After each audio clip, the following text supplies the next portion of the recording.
might turn out this is it. This is actually it every day. If you died tomorrow, did you enjoy the last year? Yes, I bloody well did. Even simple little things. I've had to go out and do a couple of little videos recently, and I've effectively lived through the experience that we're going to have when we've set this course up. In the room, 52 Jokers Wild. We were on that journey of the podcast a short time ago with that last episode, and we're now we started to bring up the idea of the avatar, and building that avatar, I think, is a really, really important thing, even in your own head, because quite often we've discussed in previous episodes the chitter chatter box that kind of stops you and tries to pull apart that avatar that you're trying to create of yourself. And you need to try and believe in yourself to be able to move forward, to be successful, to keep on that journey and actually be able to be persistent and have the energy within you. But if that little chitter chatter box is trying to pull you apart, and all the other areas, other people may be trying to attack you, or the world starts to fall in around you, but if you can keep on going and keep on believing and starting to make that avatar of something really, really concrete, then you'll actually be successful in where you're actually going. That's the kind of perception I'm kind of getting out of what we've been discussing over the last goodness knows how many episodes that we've been doing so far. And I think that's key. We're building up an avatar, a character, a person that we believe is real in what we're trying to do. Now, sometimes that avatar might be a character that we want to have in the story of the film academy that we're developing. It may be one of the characters who represents the 52 Jokers Wild, especially as we're now developing, or you're developing that mango manga type character with all the paintings. But they're ideas, they're real, there's something there, and we're using some of the images to flavor our own sort of journey at the moment. And there's a number of different strands that are traveling along at the same time. They're almost like racing cars in a race. Which one's going to get to the end first? Which one's going to be successful? Will one of them knock the other off the track, or will they collaborate in some form or fashion? And I think the collaboration is what's interesting. I think we've reached a certain period in time where a lot of people are kind of giving up on what they thought was their world and what was the real thing. I think what we're doing now is starting to reevaluate stuff and begin to realize that actually your journey could start anywhere, anytime. There's always been all these other problems that people have actually faced. It's just a case of keep on going and believe in what you're doing, but also to act like a child. It may sound a bit strange. I'm seeing my grandson at the moment running around, and he is experimenting and doing stuff. He knows when to say no, but all the things he's getting to, he's really interested in. And then he started to realize that actually if he collaborates with his mum and dad, he can achieve things and get more rewards. I think we need to do the same thing. We may be slightly older guys at the moment, and some people may be saying, oh, isn't it time you should be retiring, George? And I'm kind of going, no, I'm just about to find out new ideas, new things I want to explore. I've actually started to get into, would you believe, little synthesizers, just messing around with music. And I'm a kid with a new toy. And I think that's what we have to be. We have to be children with a new toy. And some of the people that we are going to get to play with are going to be the students, in a sense that they will have ideas. They will have ideas looking at things from a different perspective that we have never had a chance to look at, and they will enrich us because of the experience that we'll have with them. And that's going to be a key point of the journey that I think we're about to go on as part of the Film Production Academy. Now I'm going to do the opposite because I'm hearing the words be a child, and I'm going, no, well, like you usually hear in my house is, Garvin, stop being a child. Stop throwing your toys out of the pram, for God's sake, and grow up. So, I mean, I know where you're going, but as I said, I'm always throwing my toys out of the pram. I'm always the biggest child in the room. I need to be mature. I need to be believable. I need to have that professional avatar suit on. The thing is, I put my dancing suit on. I put my working clothes on. I dress up to impress. No, what I'm doing is I'm reminding myself I'm not a big child. And these are consultants. These are people paying bills and money, and they don't want to see a 6'6" kid coming into the room at 53 years of age going, where's me stuff, and like, give me some of the monies and the wongas and I'll spend it on me gear, so yes, I am a big child. I've never grown up. I'm Peter Pan on steroids. I'm Walter Mitty on steroids. Oh, and that's what's good. We have that creativity. We have that innocence. We have that vision. But in business, you've got to wrap that up in process, control, procedure, validation, certification, and standardization and quality Q mark.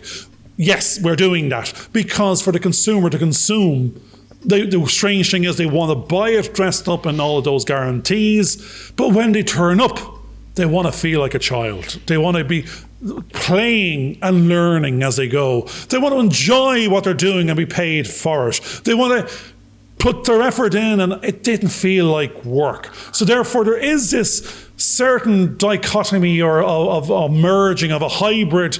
Yeah, we want to be, or do we ever grow up? Do we ever grow old? That person that's in your head, it never grew old. It sort of put on these grown-up clothes or ideas and language, but on the inside, every single day I'm 18, I'm 17. I couldn't pick a year, and I go never matured from that moment on. Everything is a facade on the outside. Everything on the outside is an avatar of what you happen to look like based on the clothes you should be wearing, based on the age you are, and based on what activity you're doing. But on the inside, I am the 18-year-old Peter Pan, going out there and trying to have some fun and enjoy life and do actually we think of the 80-20 rule is what's the minimum something we've got to do so we can feel like a child and enjoy ourselves and get up and it's fun and I can stay up till whatever time I want watching Netflix and I can sleep in the morning if I want to, and I can go to work not because I have to, but because that's where the gaming is. I think that's the Ready Player One again on Netflix. Everyone lived in the Oasis. They worked there, they lived there, they played there, they made friends there, they had relationships there. They were all plugged into a VR headset or something, sitting in a tin can somewhere else. But they were reaching out. They were living a different life. Now, I don't condone not getting up and exercise. Actually, they were exercising. They were on these three-dimensional running. So they were at the gym 100% of the time, just standing in one space running. So it was the best of all worlds. They were just going. They couldn't imagine themselves. They were plugged into it. But we talked before about the fact this is the biggest computer on the planet. You can imagine anything you want. If you use the brain the way you could and should be, you won't be able to tell the difference between reality and the virtual and the dream world because the fantasy is made real. Now, we talked about we had to take that fantasy out of there and make it real so a third party can consume and understand it if you weren't plugged in to the Oasis. We're trying to build the Oasis now in real terms, give it bones, but we want to deliver the dream. We want to manifest other people's dreams and stories in content that can be consumed by other audiences. We want people to look forward to going to work. They want to have these relationships with us. They want to create this content. And actually the best content that we've spoke over in the last week is that's the best thing we see out of this product that we're talking about is it's a relationship generator. It basically is going to be 50 people having a ball over 16 weeks that would never be in the same spot on the same planet at the same time other than they were there for that purpose. And what's going on there is Gogglebox on steroids. It's Big Brother on steroids. It's what's going on. It's life living from all sorts of the planet in a condensed pod or of something, of a timeline that can be measured and seen and viewed into. That here's going from unknown to relationship to journey, good and bad, to an output of evidence that it happened and it can happen again for you. So we can. That's what we're finding. This language. This happens to be our language, and we want to be the relationship creator, and we want to capture the evidence to show you how we did it, and you might enjoy it by listening to the podcast, watching the vlogcast, buying the movie, whatever it might be. This is what this journey is for us. It's the evidence of us figuring things out, like anyone from nothing to a something. And it's okay, there's going to be problems along the way. We may succeed, we may fail, but you can see we get up, we turn up, we figure it out. And actually all of the journey has been conversations and relationships worth having, even if we never get to it, because it might turn out this is it. This is actually it every day. If you died tomorrow, did you enjoy the last year? Yes, I bloody well did. And if you get to the end game, it's just enjoy every day. We're learning, we've challenges, we're overcoming them, we're seeking help where we need it. People are offering it where they feel that they're paying it forward, and we want to do it too. And our pay it forward, and actually one little last item was, we saw something on Facebook the other day that said, can you not give of your time and mentor your industry? How about give us a couple of hours to a couple of people? And then we suddenly realised, yes, we can. We can give you 50 hours. And actually, tell you what, we can give it to the whole industry. We've actually packaged and wrapped it for you. It's in the Series 1, and what that is exactly what we'd say to every last one of them had they been standing in front of us at any point in time. It's just listen, learn, grow, transform, engage with problems, get over the thing, look for help, form relationships, reach out. It's all the above. Pick one at random, and that's what we would have said. And therefore, is that not a weird thing in terms of serendipity for the universe to pop in from the industry to go and have an ask of mentoring? And we said, yeah, we built it for you. It's already there. We thought you might get to it. We haven't packaged it for you yet. We need to package and give it to you now so you can actually get it, understand it, enjoy it, learn from it, and then have your questions, and then we'll talk. Well, I was thinking as you were talking there that we were talking about being childlike at one point. I remember as a youngster when I worked on a number of projects, well, actually, even my own feature film, Fiddler's Walk, what was powerful about that was that all of a sudden, the people that were all there who didn't think they were experts suddenly realized that they had got experience and could contribute. And because the relationships that were developed allowed each and every one to feel that they could contribute and offer something, and each person was given respect for what they knew. They weren't told they have to fit into a certain place. They actually found that their creative energies were inspired, and they were able to generate stuff and come up with ideas. And it didn't matter whether or not those ideas, I don't say rejected, but as you talk things through, they mold, they twist, they turn, and then you come up with a consensus as a group to say, yeah, actually, this is the way forward. Let's go that way. Those were good ideas, but they don't quite necessarily work, but they might do the next time round. So there was a kind of relationship in the team, similar to the games that I said my kids were playing, that allowed them to collaborate, enjoy the process, enjoy the moment. And I think that's the important thing. If we can get to a point where we can enjoy the moment and know that what we're doing is building something that will be appreciated elsewhere, and that that time hasn't been wasted, I think that's what most of the people that I know will want to come on the course that we're developing will actually want to do. We've already seen in the last few years people feeling that they were working towards something, they hadn't quite achieved what they wanted, and they couldn't quite get their finger on it, what it was. They just felt they were in a kind of humdrum experience of doing something just to churn it out as quickly as possible, and they didn't feel as though maybe they were appreciated. And I know that on the projects that we've developed in the past and what we're about to do, the reason why it's going to work and the reason why people, they're actually hungry for it. They really are looking for something that will allow them to feel appreciated. And by putting these energies into what we're doing, they will get that out of it. So the value, so that if they did die the day after they finished the course, they will have felt that they've actually accomplished something and it was all well worthwhile. And I think that's part of, it's actually part of that kind of human condition. It's not, we want to feel valued. I'm reading a story about a certain president's family that's kind of not with us anymore in one sense, as a president possibly, by the time this show goes out.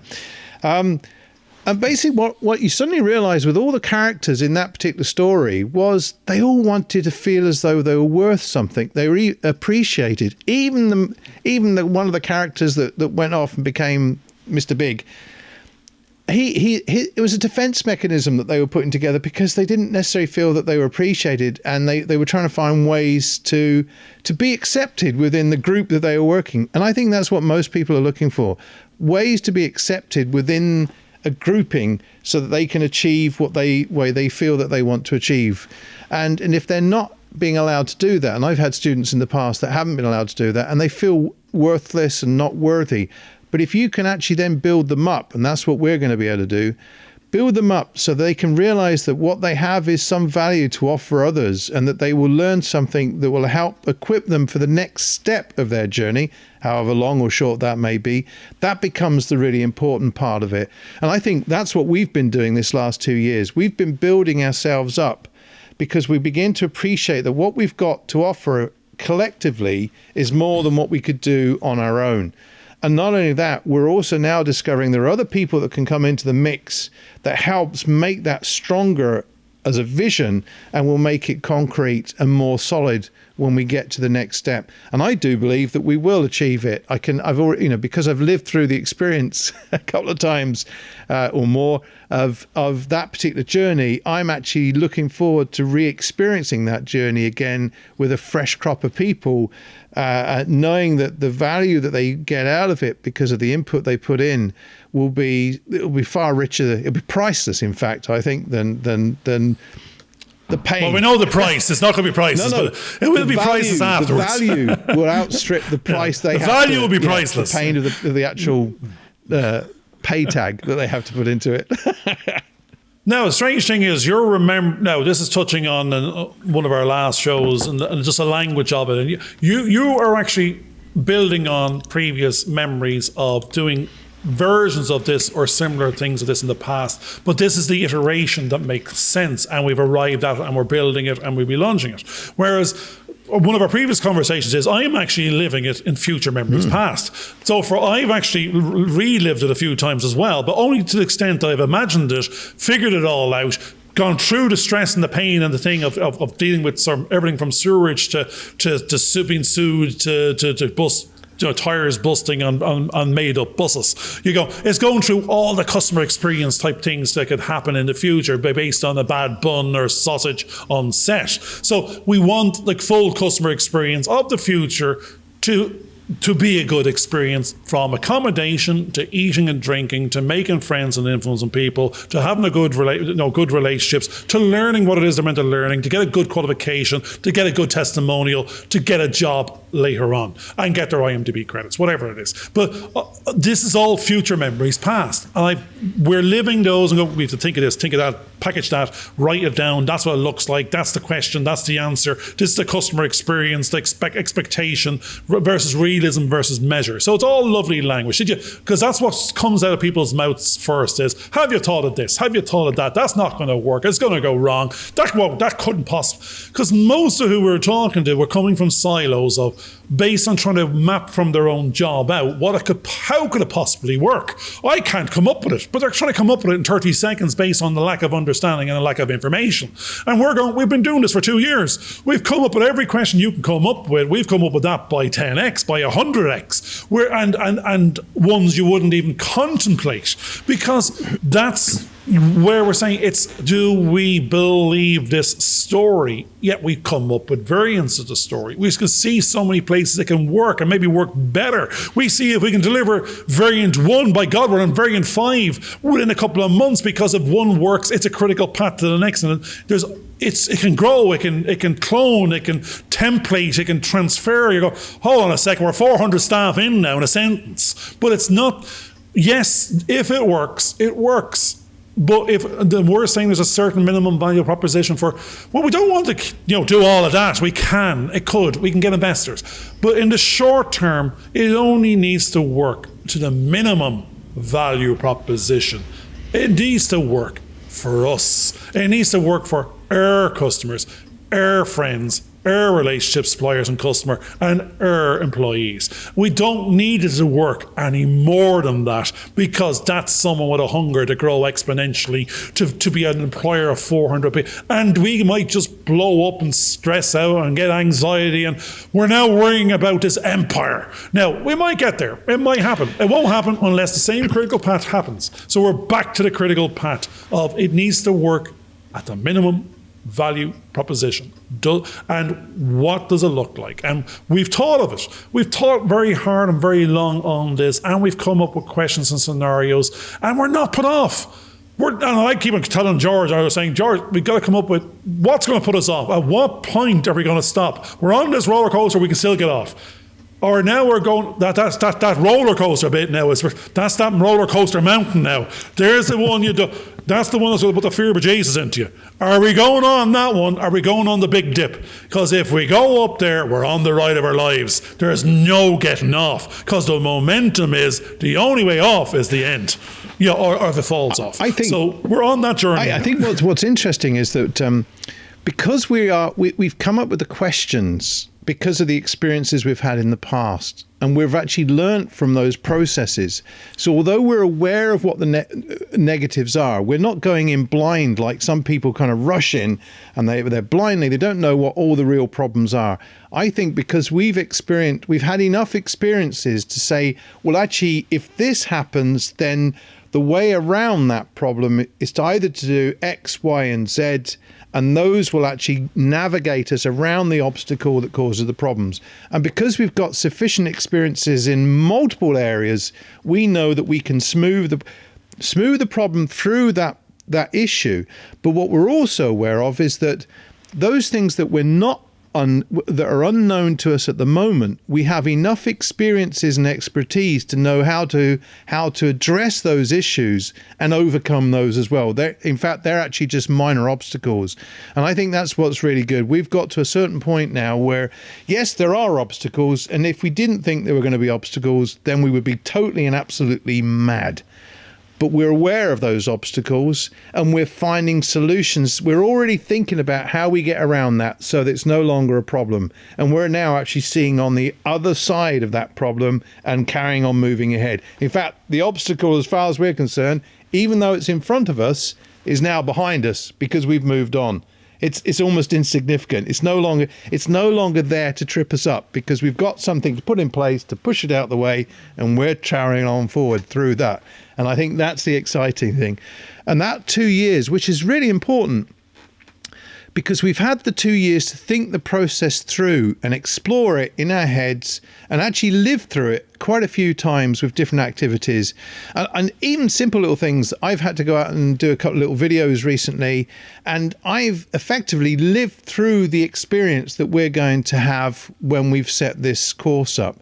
In fact, I went through the motions the other day. I went and did a little shoot, went through all the motions and practiced what we were going to do. And that, again, built up the confidence within me that, yeah, this is going to work. I know how this is going to go. And I know how to interface with the other people around me to make them feel secure, to make them feel happy, that they can get what they need and they don't need to worry. And in fact, I'll be looking for those people that could throw in a few spanners because I'll be blocking them before they do, or at least putting their minds at peace so that they can come on the journey with us and not feel as though they're going to fall out of the project. And that's the key thing. Is getting it. That's why I'm learning the stuff to do with counselling and all that, because I can go in, I know where there's a few minefields in people's heads, and I can go, right, well, we'll go in there and we'll diffuse that little mine that could blow up before it actually happens, before the ticker gets down to 001, as it always does in the James Bond movies. You know, it's always the last second. But we're prepared. We've got our shields. We know what we can actually do. Now, again, I love the language. I always said I love the language. I'm going to take the opposite again for a second, just to not throw it in the spanner in the works or the ties out of the pram.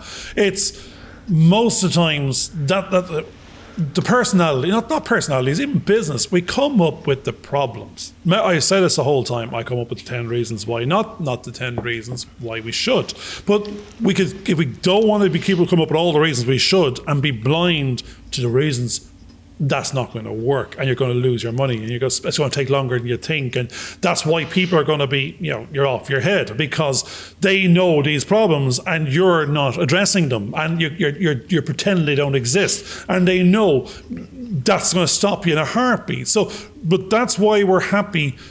Our couple of years was, forget the pandemic year, that's a year of working on branding. It was just a different angle, and actually worked out better, and we were thankful for it. We now have our 52 shows, and a great year became of it. And the first year was courting the industry. It was our primary and secondary research. It was looking into what is the minimum viable product. You get in the language of it, filling out forms with Enterprise Ireland and various government bodies to go if we can raise funds or get a bit of grant aid. It was actually just using the documentation, which is 100 pages of questions from project planning to business planning to strategizing to task and activity to monetization and cash flow and balance sheets. It goes down to that level of detail. On the business planning side, on the product side, someone asked me the other day, what products have you got? And I go, he thought we'd done nothing. And I'm saying, no, we spent a year writing the stuff. The modules for 4 core programs are the meat's there. We just didn't certify them. We just decided we need to go on this other journey of packaging, of branding, of courting, making sure the last thing we know, the easiest thing we can do is actually build the product and deliver it. The hardest thing to do is find a customer that wants to pay for it and create a brand awareness that they'll actually dare so they can even understand what it is. So he got a shock and said, oh, actually now I see it, now I understand. Now actually you're 2 years ahead of what the government is asking for, because we did it 2 years ago. We just didn't we swapped what stage we would have spent the last year on to be branding as opposed to certification. That's all that happened. We're ready to go. And we're even more confident now because our second courting relationship within the branding space was actually dealing with the business plan of the first year ago. We need to go tribe hunting. We need to court the industry. We need to court education. We need to see if it's believable. We have to see what the price points are. Are students looking for it? Now, we're hoping the pandemic, that is a curveball of international travel is not traveling, but everything on the planet is saying it has to return.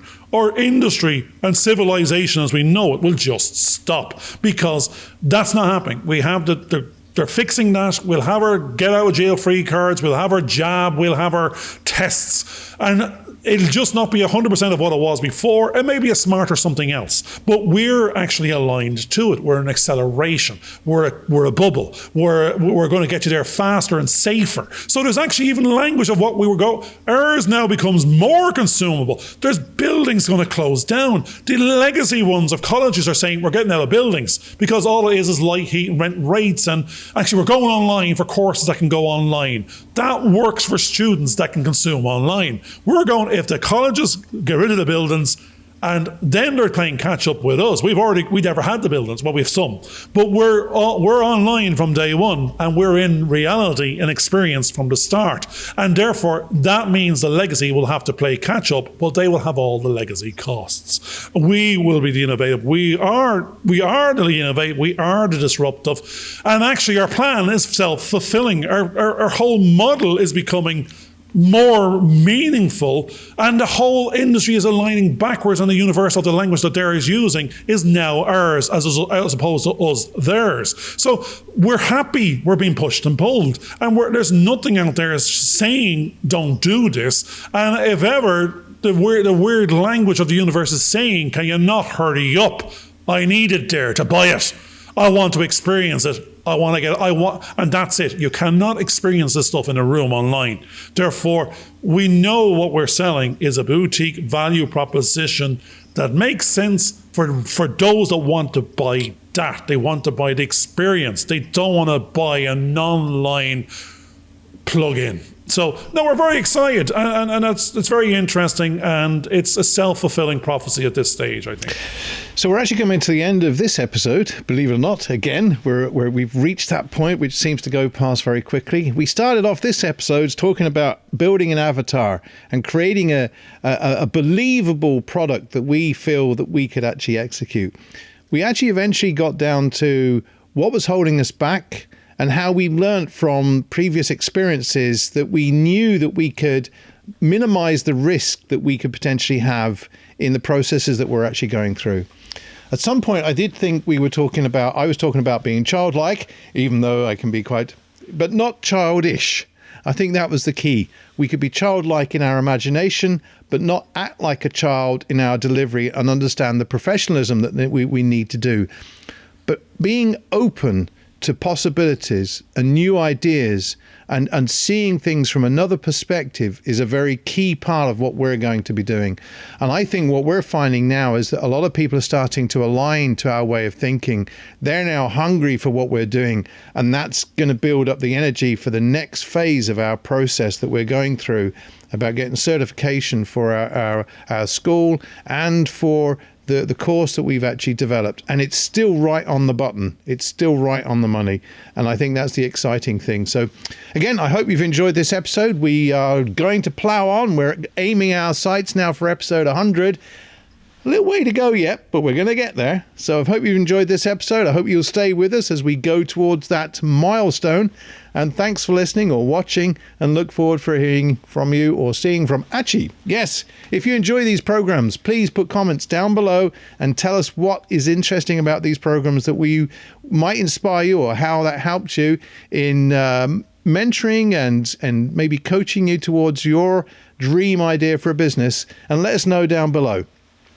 Thanks a lot for listening. It's bye for me, George, and last 2 words, I think I said it before. You can search out which episodes. Dream it, then be it. That's it. Go do it.